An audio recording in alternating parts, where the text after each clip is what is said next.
आज हम पढ़ेंगे ग्राफिक डिजाइनिंग के बारे में छापा चित्रकला के लेक्चर 2 में। भारत में लिपि का विकास। भारत में लिपि का विकास विश्व की सभी सभ्यताओं के समान ही भारत में भी सभ्यता के विकास के साथ साथ लिपि का विकास हुआ। मेसोपोटामिया, मिस्र, सुमेर की सभ्यता के समान भारत में भी प्रागैतिहासिक काल के चित्र प्राप्त हुए हैं, जैसे उन सभ्यताओं में चित्र प्राप्त हुए थे, और उन्हीं चित्रों के आधार पर आगे चल के पिक्टोग्राफी या चित्रात्मक लिपि का विकास हुआ। उसी तरह से उसी प्रकार भारत में भी इन्हीं चित्रों के आधार पर चित्रलिपि या पिक्टोग्राफी का आविष्कार हुआ या प्रारंभ हुआ। इसी तरह से लिपि का प्रारंभ माना गया। भारत में जो जैसे चित्र प्राप्त हुए प्रागैतिहासिक काल के, वो मिर्जापुर, सिंघनपुर, पंचगढ़ी, होशंगाबाद, भीमबेटका, चक्रधरपुर आदि बहुत सारे स्थान और बहुत सारे राज्यों और उनमें बहुत सारे स्थानों पर ये चित्र हमें प्राप्त हुए हैं। इन्हीं गुहा चित्रों ने समय एवं सभ्यता के विकास के परिणाम स्वरूप चित्रात्मक लिपि, भावात्मक लिपि, ध्वन्यात्मक लिपि का विकास हुआ।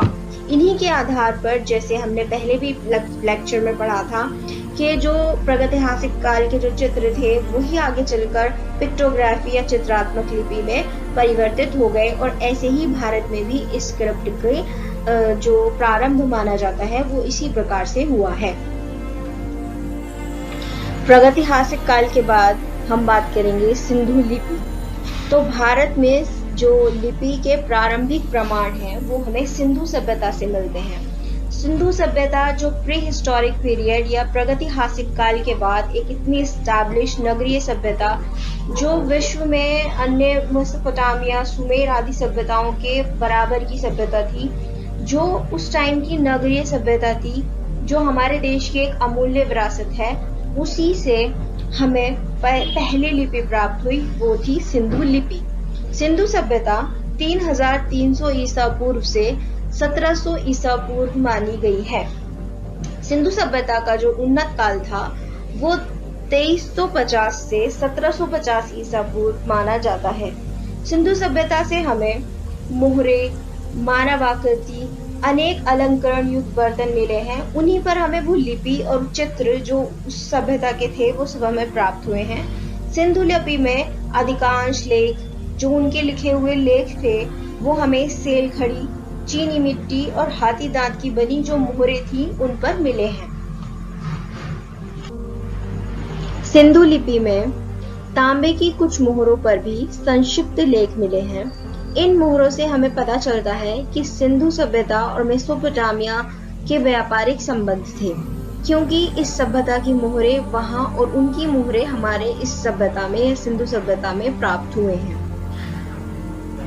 इसका पता कैसे चलता था इसका पता ऐसे चलता था कि बहुत सारी मात्रा में हमारी मोहरे या व्यापारिक जो माल है या उससे रिलेटेड धन जो है वो दूसरी सभ्यताओं में प्राप्त हो रहा है, और उतना ही हमारी सभ्यता में दूसरी सभ्यता का जो अवशेष है वो प्राप्त होते थे या मोहरे। तो उससे पता चलता था कि इनसे हमारा व्यापारिक संबंध था। मेसोपोटामिया, सुमेरियन सभ्यता, सुमेरियन जो थे उन सब से हमारा सिंधु सभ्यता में जो था व्यापारिक संबंध था। मोहरों द्वारा मिट्टी पर लगाए गए छापे और सील भी कई स्थानों पर देखने को मिलते हैं, जिनका प्रयोग व्यापारिक मार्ग पर सील या मोहर लगाने के लिए प्रयोग में लाया जाता था। जैसे आजकल कोई सरकारी डॉक्यूमेंट है उस पे स्टैंप लगती है या सील लग जाती है, और हमें पता चल जाता है कि ये डॉक्यूमेंट जो है वो, या ये सील जो है वो सरकार की लगाई हुई है या इंडियन गवर्नमेंट की है या जिसने भी वो लगाई है, तो हमें पता चल जाता है कि ये जो स्टैंप है या सील है कहाँ की है। तो सेम ऐसे ही उस माल पर, जो व्यापारिक माल था उस पर सिंधु सिविलाइजेशन के लोग स्टैंप या मोहर लगाते थे। सिंधु सभ्यता में जो ये मोहरे हमें प्राप्त हुई हैं वो मोहरे प्रतीक चिन्ह के रूप में, जिसे हम वर्तमान में कहते हैं लोगो। जैसे हमें पता चलता है किसी गवर्नमेंट का कोई लोगो है, गवर्नमेंट का कोई चिन्ह है, तो हमें पता चल जाता है ये उस गवर्नमेंट का है। या सेम कंपनी के बारे में हमें पता चल जाता है कि ये लोगो उस कंपनी का है, और तो हमें फौरन से पता चल जाएगा ये उस कंपनी का डॉक्यूमेंट है या उस सभ्यता या उस सिविलाइजेशन जैसे कंपनी से रिलेटेड है।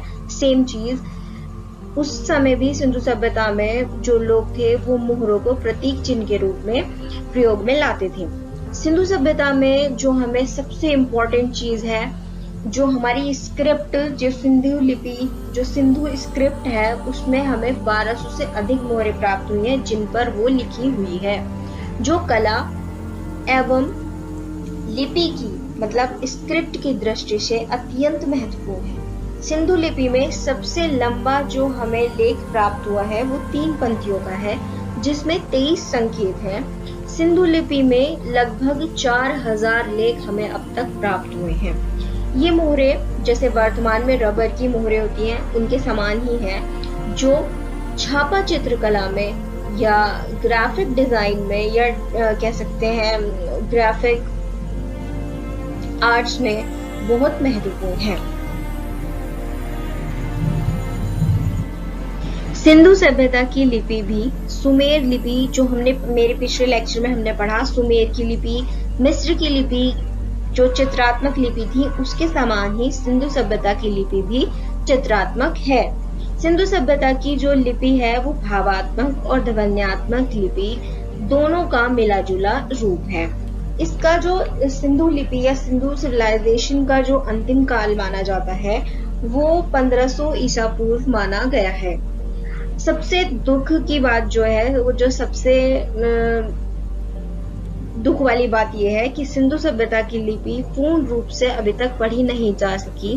बहुत सारे विद्वानों ने ये प्रूव करने की कोशिश की कि हम ये पढ़ चुके हैं या हम जानते हैं, लेकिन पूरी तरह से कोई भी प्रमाणित नहीं कर सका कि जो सिंधु की लिपि है वो पढ़ी जा चुकी है। तो इसलिए हम कहते हैं कि सिंधु सभ्यता की लिपि अभी तक पूर्ण रूप से पढ़ी नहीं जा सकी। देखिए, हमने बात की सिंधु सभ्यता से जो हमें लिपि कहाँ से मिली है, हमें लिपि मिली है उनकी मोहरों पर। तो अब देखिए यहाँ पर मैंने कुछ मोहरें लगाई हैं, इन पर देखिए ये यहाँ पर सभी मोहरों पर कुछ ना कुछ स्क्रिप्ट लिखी हुई है। देखिए सभी मोहरों पर कुछ ना कुछ ये चित्रात्मक लिपि जो है बनी हुई है। कौन सी लिपि है ये है सिंधु लिपि, जो हमें कहाँ से प्राप्त होती है, सिंधु सभ्यता की मोहरों से प्राप्त होती है। देखिए ये थी भारत की पहली लिपि या स्क्रिप्ट। सिंधु सिविलाइजेशन की स्क्रिप्ट जो है वो यही है। ये देखिए इसके चित्रात्मक जो लिपि है इसकी हम फोटोज में भी देख सकते हैं, और इसके कुछ चिन्ह मैंने यहाँ पर फोटो लगाई है, आप इसमें भी देख सकते हैं। कुछ विद्वान इसे ब्राह्मी लिपि से कनेक्ट करने की कोशिश करते हैं, जो हमारी ब्राह्मी लिपि है, जो हमारी नेक्स्ट लिपि पढ़ेंगे, लेकिन कोई भी पूरी तरह से ये कनेक्शन प्रूव नहीं कर पाया, और ना ही कभी ये कि ब्राह्मी लिपि के आधार पर ही सिंधु सभ्यता की लिपि या सिंधु लिपि को पढ़ा गया हो, इसलिए कोई भी ये प्रूव नहीं कर पाया। अब आ जाती है ब्राह्मी लिपि। ब्राह्मी लिपि जो थी वो सिंधु सभ्यता की लिपि के बाद भारत की लिपि आ जाती है। कौन सी? ब्राह्मी लिपि। ब्राह्मी लिपि सिंधु लिपि के बाद भारत में 400 ईसा पूर्व से 350 ईसा पूर्व ब्राह्मी लिपि का प्रमाण जो है वो हमें प्राप्त होते हैं। ये लिपि हमें सम्राट अशोक के शिलालेख से प्राप्त होती है, क्योंकि सबसे जो पुराना हमारे पास प्रूव है या जो रिटन में हमारे पास प्रूव है कि ये लिपि इतने साल पुरानी थी, उस टाइम पर थी 400 से 350 ईसा पूर्व, वो हमें कब से प्राप्त होती है? शिलालेखों से। और सबसे पुराना कौन सा शिलालेख हमें प्राप्त हुआ है? अशोक के जो शिलालेख थे उससे हमें ये लिपि प्राप्त होती है। भारत में 1500 ईसा पूर्व से 400 ईसा पूर्व तक का जो काल है वो अंधकार में माना जाता है। किस वजह से अंधकार में माना जाता है? वो इसलिए अंधकार में माना जाता है क्योंकि 1500 ईसा पूर्व तक तो हम मानते हैं कि सिंधु सिविलाइजेशन थी, सिंधु सभ्यता थी या सिंधु लिपि थी। उससे लेकर 1500 से लेकर 400 ईसा पूर्व तक का कोई भी हमें ऐसा प्रमाण प्राप्त नहीं होता या कोई भी ऐसी लिपि लिखी हुई हमें प्राप्त नहीं होती। इसलिए हम भारत में 1500 ईसा पूर्व से 400 ईसा पूर्व तक का जो काल मानते हैं उसे हम मानते हैं कि यह अंधकार में काल माना जाता है। फिर है ब्राह्मी लिपि जो है वो विश्व की प्राचीनतम लिपियों में से एक है, जो वैदिक युग से चली आ रही है। जिसमें हमारा वैदिक साहित्य और हमारी संस्कृति का लेखा जोखा सुरक्षित है। कई विद्वानों ने सिंधु लिपि और ब्राह्मी लिपि का संबंध स्थापित करने का प्रयास किया, परंतु ये प्रमाणित नहीं हो सका, क्योंकि सिंधु लिपि जो थी और ब्राह्मी लिपि में कोई भी समानता ज्यादातर कोई प्रूव नहीं कर पाया। सिंधु स्क्रिप्ट और ब्राह्मी स्क्रिप्ट के कोई भी अक्षर ज्यादा एक दूसरे से मैच नहीं होते, और ब्राह्मी लिपि का जो अगर संबंध स्थापित करने की कोशिश भी की तो ब्राह्मी लिपि के आधार पर कभी भी सिंधु लिपि को पूरी तरह पढ़ा नहीं जा सका। इसलिए यह साबित नहीं हो सकता कि सिंधु लिपि ही आगे चलकर ब्राह्मी लिपि बन गई हो। सम्राट अशोक ने जूनागढ़ या गिरनार का जो शिलालेख, जिसे जूनागढ़ शिलालेख या गिरनार का शिलालेख भी कहते हैं, उसे 250 ईसा पूर्व में बनवाया था। इसमें सम्राट अशोक ने अपनी 14 घोषणाएं ब्राह्मी लिपि में अंकित कराई थी। इसमें सामने की ओर लेख है और पीछे की ओर संस्कृत भाषा का लेख है। 3री शताब्दी ईसा पूर्व में सम्राट अशोक ने ब्राह्मी लिपि या जिसे हम देव्य लिपि भी कहते हैं में बहुत सारे शिलालेख बनवाए। उनमें से कुछ शिलालेख हमें प्राप्त हो गए हैं, कुछ हमें शायद हो सकता है अभी तक प्राप्त ना हुए हो। इस लिपि में भारत में कई और लिपियों का विकास हुआ, मतलब कि ब्राह्मी लिपि ने भारत में कई और लिपियों का विकास किया। ब्राह्मी लिपि समय समय पर बहुत सारे परिवर्तन भी उसमें आते गए और समय समय पर परिवर्तित होती चली गई। जैसे चंद्रका मेहरौली जो लौह स्तंभ है उसमें हमें दिखाई देता है अशोक के स्तंभ की लिपि, और उसमें थोड़ा सा परिवर्तन है। उसके बाद का परिवर्तन जो हमें दिखाई देता है गुप्त काल में हरिशेन की प्रयाग प्रशस्ति में दिखाई देता है, जो गुप्त काल की ब्राह्मी लिपि में लिखा गया था। हरिशेन जो थे वो सम्राट समुद्रगुप्त और गुप्त वंश के राज दरबारी कवि थे। हरिशेन की प्रयाग प्रशस्ति जो हम इलाहाबाद प्रशस्ति के नाम से भी जानते हैं, जो कब बनी थी, गुप्त काल में बनी थी और गुप्त काल की ब्राह्मी लिपि का एक उत्कृष्ट उदाहरण है। दक्षिण भारत में ब्राह्मी लिपि दक्षिणी ब्राह्मी लिपि कहलाई। जैसा हम पहले भी बात कर चुके हैं कि ब्राह्मी लिपि जो है वो भारत में बहुत सारी लिपियों का अलग अलग स्थानों पर उससे बहुत सारी लिपियों का विकास हुआ है। जैसे तमिल लिपि, कन्नड़ लिपि, तेलुगु लिपि। उत्तर भारत में ये उत्तरी ब्राह्मी लिपि के नाम से जानी जाती है। ब्राह्मी लिपि विश्व की प्राचीनतम लिपि। आप देख सकते हैं यहाँ पर मैंने इसके कुछ चिन्ह लगाए हैं जो ब्राह्मी लिपि के चिन्ह हैं। देखिए फ्रेंड्स, ये है जूनागढ़ या गिरनार का शिलालेख जो अशोक ने बनवाया था और जो हमारे पास सबसे पहला उदाहरण है ब्राह्मी लिपि का। इस पर जो ये लिपि बनी हुई है, देखिए एक मैंने पूरी फोटो लगाई है इसकी, और एक हम इसके पास से जूम करी हुई देख सकते हैं। इस पर लिपि लिखी हुई दिखाई दे रही है। कौन सी लिपि है? ब्राह्मी लिपि। कौन सी? ब्राह्मी लिपि, भारत की ब्राह्मी लिपि। इसके बाद हमने बात की थी मेहरौली लौह स्तंभ। लौह स्तंभ, अगर आपने कुतुब मीनार आप गए होंगे तो आपने देखा होगा मेहरौली का लौह स्तंभ जो है उस पर शिलालेख है। आप देख सकते हैं इस पर जो लिपि लिखी हुई है वो भी ब्राह्मी लिपि ही है। नेक्स्ट है हमारा हरिशेन की प्रयाग प्रशस्ति, जो गुप्त काल में हरिशेन द्वारा लिखित है। वो है प्रयाग प्रशस्ति या इलाहाबाद प्रशस्ति, जिसे हम अभिलेख कहते हैं। आप देख सकते हैं ये कौन से ब्राह्मी लिपि का ही एक उदाहरण है।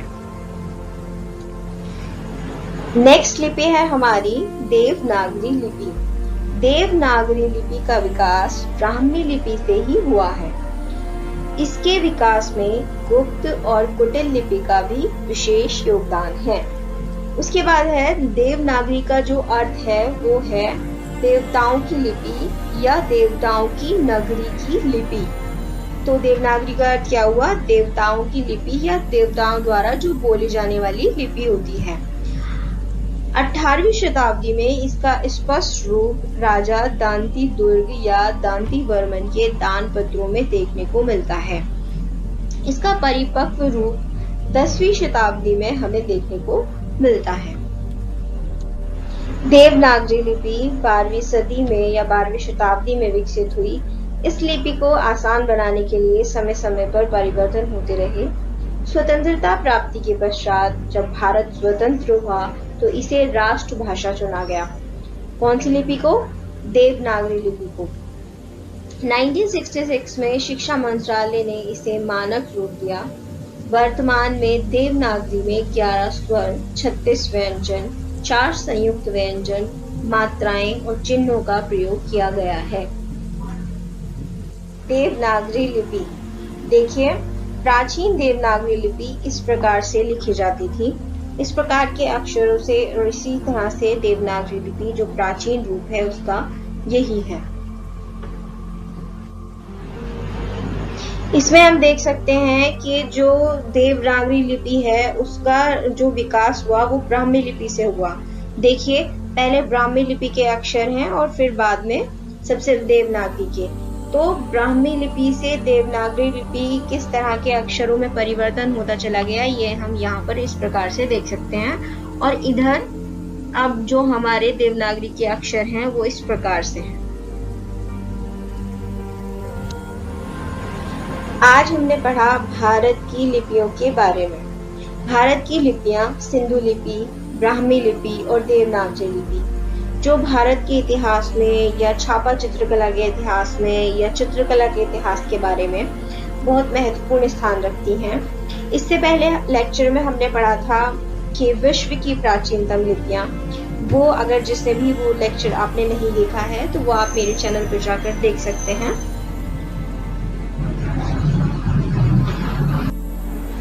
तो फ्रेंड्स, अगर आपको वीडियोस अच्छी लगी हो, आपको यूजफुल लगी हो, आपकी नॉलेज बढ़ी हो तो प्लीज लाइक एंड सब्सक्राइब जरूर कीजिएगा। नेक्स्ट वीडियो में मिलते हैं छापा चित्रकला या ग्राफिक डिजाइन की नई क्लास में।